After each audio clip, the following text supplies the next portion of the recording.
because if someone cares enough to throw out an idea, I care enough to listen to what's behind the idea. Obviously so. Now tell me a story, if you remember this, when you were on the road with Dutch Mantel in the past, and he thought you were driving too fast with The Undertaker on the car as well. Do you remember that story? Yeah, it was 1990 in WCW. Mm-hmm. And he seriously he was seriously raged, and he thought that it wasn't funny the way that you were driving so fast, because you guys had to make a town in a certain amount of hours, and you guys were already behind schedule. Do you remember anything else about that? Yeah, we left Chicago. We had a point in between Chicago and Cincinnati, and that was the town, and we thought it was a nighttime show, and we got in the car and saying, we'll stop off, we'll get something to eat, we'll take a leisurely drive, and it was like a 250-mile drive, and then we looked at the sheet. What a surprise. We looked at the sheet, and it was a 2 o'clock show, and it was already 12:05 in Chicago. Mm-hmm. And The Undertaker, who was known as Mean Mark back then, said, well, I guess we ought to just phone in and let them know we're going to be late. And I just put on my seatbelt and turned to Dutch, and I said, well, at least one thing, we'll get there by the opening bell. And I put both feet on the gas pedal and just steered the car. There are many guys who I've interviewed in the past who have told me that you didn't pay them what you promised in a full amount. Now tell me, is any of this true at all? Well, it depends on what you mean by that. I mean, me personally, that's like saying if the WWE closed its doors today, does Vince McMahon owe anybody any money personally? I don't think he does. I think the corporation does. I ran a corporation. The corporation went out of business. There are a lot of people that didn't get paid at the end of the corporation. That's a blunt fact. Neither did I, though. It's not like I was hoarding all the cash and saying, well, I'm sorry, I had a wonderful week, but yours is surely the shits. Well, you went into bankruptcy, so we know that.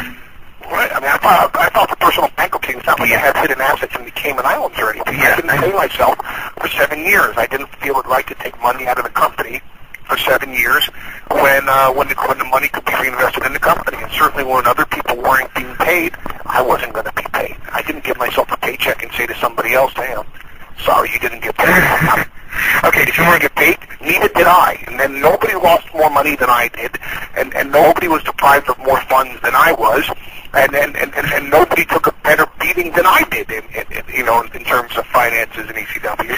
So, I'm sorry that certain people didn't get paid or didn't get paid what they were hoping for, didn't get paid what they were promised, but the company went out of business. Where is the money going to come from? In short, what talents do you think that were good that never got a shot at WWE or WCW? That were in ECW? Yes. Well, I mean, it depends on what you consider a shot. I mean, Public Enemy went to WCW, but I don't know if they were ever directed right, written for right, or produced right. So could they have been big stars? I think so. I don't know so, but I don't know.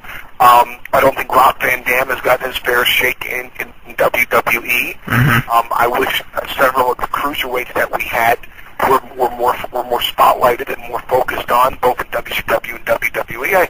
It's a case by case scenario. Just by way of example, I think Raven could have been a huge star in this industry. I just don't know if that character worked outside of the ECW environment. So it's tough to say. Some characters were tailor-made for the ECW environment, and their characters wouldn't have worked as well elsewhere. Yeah. And some characters just weren't given the chance. Finally, where do you think the future of WWE is going as the business is not at its high point right now? Well, I think there comes a time where an assessment needs to be made. If WWE wants to stay afloat, which they obviously do, I mean, it's now a fourth generation family business, and with Shane's son being born, it's now a fifth generation family business. And I think what has to happen is, like with all other changing times, much like any other industry, the industry needs to change. I mean, just look at the television industry today, in the revolution that's going on in advertising, not just the fact that cable television is taking so much business away from broadcast, but now with the advent of TiVo, you're going to see more integrated advertising instead of more 30-second commercials, because everybody's fast-forwarding through the commercials, and in the same way, the wrestling business needs to accept change and adapt to that change. and we need to find a style that's more contemporary with today's audience, and we're going to have to address that a couple of years from now as the style that we implement today becomes passé again, and we need even a new style and a different style 3-4 years from now to attract that audience. Thank you very much for your time today, Paul Heyman, the man behind the creative ECW. I look forward to talking to you again in the near future, and thank you very much for all of your honesty. It's my pleasure.